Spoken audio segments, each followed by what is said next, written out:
Bonjour à tous. Mes amis, je vous souhaite un jour de comprendre enfin ou d'écouter enfin ce dont je vous parle depuis des années.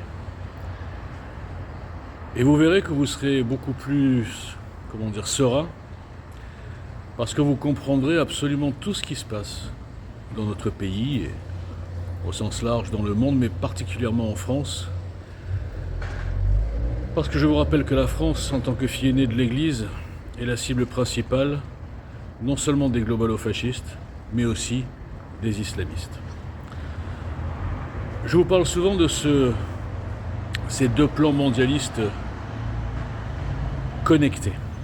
Cette alliance hétéroclite à intérêts convergents. Et tout ce qui se passe, quand on tire le fil jusqu'au bout, eh bien on s'aperçoit que c'est lié et que ça rentre dans le cadre, volontairement ou pas, de ces deux plans. Ce matin, je vais rebondir sur ce qui s'est passé à Bordeaux. C'est un fait divers, c'est un acte complètement isolé. C'est pas un attentat islamiste, c'est pas Daesh, c'est pas le Mossad, c'est rien, il n'y a rien de politique là-dedans. Et pourtant, ce monsieur qui est mort, il est mort pourquoi ? Parce qu'il est allé agresser, insulter, menacer deux musulmans algériens qui apparemment buvaient de l'alcool. Or, attention, charia, ramadan, etc., on n'a pas le droit de boire de l'alcool. Donc ce monsieur est mort parce qu'il a eu son cerveau pollué, lobotomisé sans doute dans la mosquée qu'il devait fréquenter, qui devait être une mosquée extrémiste, salafiste, certainement tenue par des outils des frères musulmans ou par un imam formé à l'extrémisme, et qui a ce genre de mosquée qui mettent dans la tête des fidèles musulmans français ou binationaux, ou en tout cas qui vivent en France, qu'il ne faut absolument pas s'intégrer, que le combat principal c'est le combat pour le développement et la survie, je dirais, de l'islam. Vous verrez pourquoi je parle de survie. Et donc, que la charia, la loi de Dieu, ils appellent ça comme ça, enfin en tout cas de leur Dieu, qui a des drôles de valeurs en tout cas, au passage, eh bien, doivent être supérieures aux lois du pays qui les accueille. En l'occurrence, par exemple, de la République française. Et donc, leurs cibles ne sont pas simplement à ces gens-là. Leurs cibles ne sont pas simplement les mécréants, les juifs, les chrétiens ou qui que ce soit. C'est aussi, c'est ça qui est incroyable, c'est aussi les musulmans qui ne seraient pas assez musulmans à leur goût. C'est ça. En une semaine, nous avons eu Samara, nous avons eu Shemseddine, et nous avons eu cet Algérien dont on ne connaît pas encore le nom. Bon, eh bien ces trois agressions ont un point commun. L'imposition de la charia, des codes musulmans extrémistes sur notre sol. Et là, on peut se poser une question, la seule question que je pose depuis des années, j'en pose des centaines, mais vous savez, je parle seul, c'est mon métier. Je me dis, comment se fait-il que les frères musulmans, dont la charte explique, et aussi l'OCI et ISESCO, l'organisation supranationale musulmane, qui gère, on va dire, les Oummas musulmanes de tous les pays, notamment en Occident, leur objectif affiché sur leur site internet, c'est de faire en sorte que les musulmans expatriés dans les pays occidentaux ne s'intègrent pas et soient avant tout de bons musulmans. Alors on pourrait se dire, les frères musulmans qui ont bien sûr aussi créé le Hamas, tout le monde l'oublie, et d'autres organisations terroristes qui sont financées par le Qatar, grand ami de la France, auquel Macron fait des courbettes. Qatar qui a acheté la moitié des Champs-Élysées, le PSG, qui est actionnaire dans la plupart des entreprises du CAC 40 françaises, qui arrive à l'Élysée, qui il y a 15 jours est venu pour promettre d'investir 10 milliards, en échange de quoi ? En échange d'une soumission à l'islam, et surtout le fait de laisser les frères musulmans tisser leur toile dans notre pays. Donc je repose la question, comment se fait-il que les frères musulmans soient interdits en Égypte, dans beaucoup de pays musulmans, arabes musulmans, parce que ces pays ont lutté contre leurs propres extrémistes et savent les dangers et la pollution dans les petits cerveaux des frères musulmans. Et que ces frères musulmans soient comme larrons en foire, comme chez eux, en France, en Belgique, partout dans les pays occidentaux. Parce que vous comprenez, si un pays occidental interdit les frères musulmans, ça sera pris comme du racisme.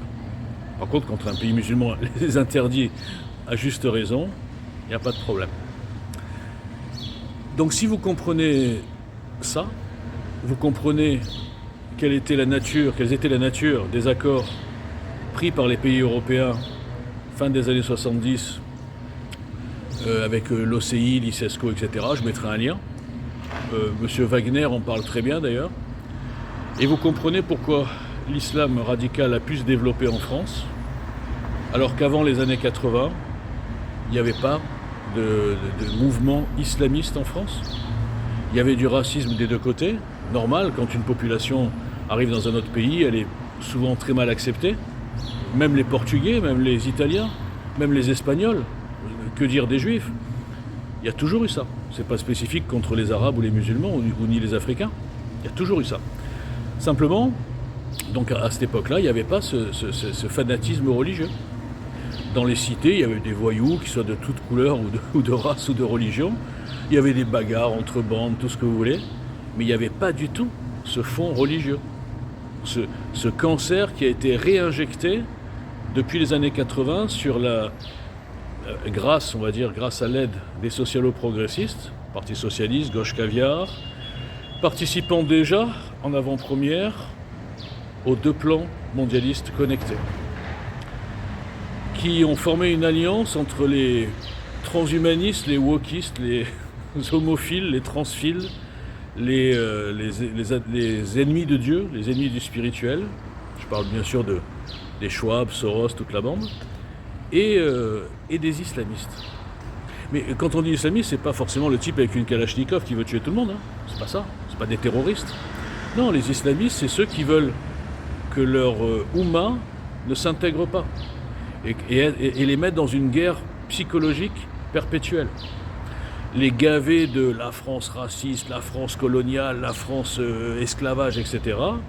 Alors que l'histoire de l'islam recèle beaucoup plus d'esclavage, de conquête, de soumission, de conversion forcée, de guerre, de violence, d'horreur, au fond, que la France ou les pays occidentaux. Et oui, parce que les gens ne connaissent pas l'histoire.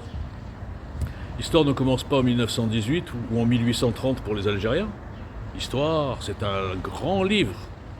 Et quand on remonte aux sources, on s'aperçoit qu'à une époque, la civilisation arabe était dominante.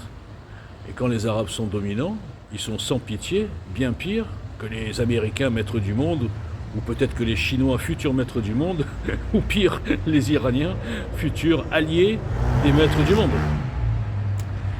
Donc tant que vous ne comprenez pas que la présence en France et en Occident des frères musulmans fait partie d'un accord satanique, fait partie d'une alliance dans le cadre des deux plans mondialistes pour détruire les nations chrétiennes et faire une espèce de melting pot entre des islamistes radicaux et des wokistes francs-maçons progressistes. Un truc complètement pourri, quoi.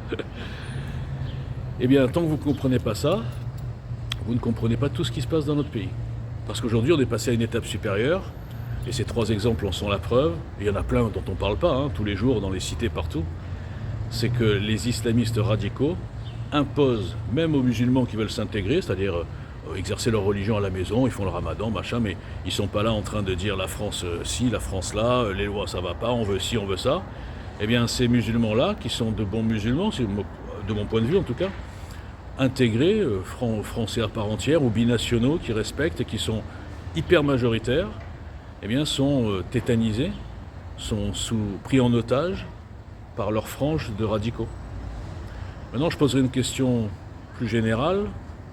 Quand on voit l'islam, la façon dont il s'impose à tous les gens qui sont nés en islamie, ou en musulmanie, ils sont nés dans un environnement musulmans, et qui ne peuvent pas sortir et qui sont condamnés à mort quand ils décident de ne pas croire à cette religion et d'être juste des hommes libres, hein, ou alors peut-être même certains qui se convertissent au christianisme, eh bien ils sont condamnés à mort. Quand on voit juste ça, ou des gens qui ne pratiquent pas tout à fait, ou le voile aussi ou là, est-ce qu'on peut poser une question sans être raciste? Est-ce que l'islam n'est pas la plus grande des dictatures? La plus infâme des dictatures? Ou des sectes? J'en sais rien. Dites-moi. Parce que pour moi, l'islam ne tient que par la peur et la terreur. Si vous laissez les gens libres, ils croiraient en Allah, etc. Mais pas forcément. Ils n'auraient pas le réflexe immédiatement d'aller dans les extrêmes et de vouloir imposer leurs croyances.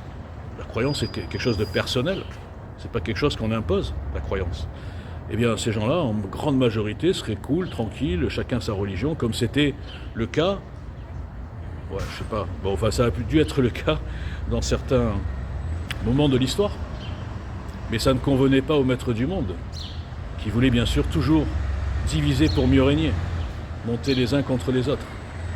Cette alliance des deux plans mondialistes, je suis le seul à en parler en France. Je suis le seul à être boycotté, psychiatrisé par les moutons qui n'ont toujours pas compris de quoi je parle, et bien sûr rendu invisible sur tous les réseaux. Mais personne ne s'en étonne. Et je fais les mêmes vidéos tous les jours. Et j'ai bien sûr 40 ou 50 vues, un record. Pauvre de vous. Merci.